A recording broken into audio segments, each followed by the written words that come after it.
இன்னைக்கு வந்து சிக்கன் குழம்பு வந்து பண்ணியாச்சு. ஒன்று வந்து புரட்டாசி மாதம் வந்து வரப்போகுது அப்படின்றதுக்காக ஒரு ரீசன். இன்னொரு ரீசன் வந்து ஆயா தாத்தா வந்து வந்திருந்தாங்க. ஸோ அவங்களுக்காக வந்து சிக்கன் வந்து எடுத்து செஞ்சாச்சு. இன்னைக்கு நம்மளே வந்து சிக்கன் குழம்பு வந்து பண்ணிடலாம் அப்படின்னு வந்து நான் வந்து எல்லாமே வந்து வதக்கிட்டு இருந்தேன். வெங்காயம், தக்காளி, கருவேப்பிலை, கொத்தமல்லி, இஞ்சி பூண்டு பேஸ்ட் இது எல்லாமே வந்து நல்லா வந்து வதக்கிட்டு இருந்தேன். ஆனால் நான் வந்து வாணலை வந்து மாற்றி வச்சு அங்கே வந்து மிஸ்டேக் பண்ணிட்டேன். ஏன்னா வந்து வெஜ்ஜு செய்கிற வாணலை வந்து செஞ்சுட்டு இருந்தேன்.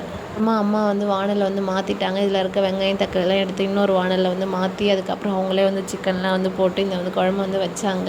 மோஸ்ட்டாக எல்லார் வீட்டையுமே வந்து பிரித்து வந்து வச்சுருப்பாங்க. வெஜ்ஜு செய்கிறதுக்கு தனியாக, நான்வெஜ் செய்கிறதுக்கு தனியாக பிரித்து வந்து வச்சுருப்பாங்க. ஏன்னா வந்து படைக்கிற டைம்லலாம் வந்து வெஜ்ஜு செய்கிற அந்த வாணலில் தான் வந்து செய்வாங்களே. இதில் வந்து எந்த ஒரு மசாலாவுமே வந்து ஆட் பண்ணல. நம்ம போட்ட இஞ்சி பூண்டு கருவேப்பிலை கொத்தமல்லியே வந்து ஒரு நல்ல ஃப்ளேவர் கொடுக்கும். நெக்ஸ்ட் வந்து வீட்டில் இருக்க குழம்பு மிளகாய்த்தூள் மட்டும்தான் நாங்கள் வந்து போட்டோமே. வேறு எதுவுமே இதில் வந்து ஆட் பண்ணவே இல்லை. ஃபஸ்ட்டாக வந்து நாங்கள் வந்து சிக்கன் வந்து எப்போ எடுத்தோன்னா ஒரு வீடியோ வந்து நான் வந்து போட்டிருப்பேன். அதாவது எங்கள் மாமா வந்து குழம்பு வந்து வைக்கிற மாதிரி வந்து போட்டிருப்பேன். அதுதான் வந்து நாங்கள் வந்து லாஸ்ட்டாக வந்து எடுத்தது. அதுக்கப்புறம் வந்து இன்றைக்கி தான் வந்து எடுத்தோமே. இன்றைக்கி வந்து யார் வந்து பண்ணுறாங்கன்னா இன்றைக்கி வந்து அம்மா தான் வந்து பண்ணுறாங்களே. எங்கள் மாமாவுக்கு வந்து சிக்கன் வந்து கிரேவி மாதிரி வந்து வச்சு சாப்பிட்டா தான் வந்து பிடிக்குமே. ஆனால் அம்மா வந்து இன்றைக்கி வந்து குழம்பா வந்து பண்ணிட்டாங்க. அப்போ தான் வந்து எல்லாேருக்கும் வந்து கரெக்டாக இருக்கும் அப்படின்னு வந்து இன்றைக்கி வந்து குழம்பா வந்து வச்சுட்டாங்க.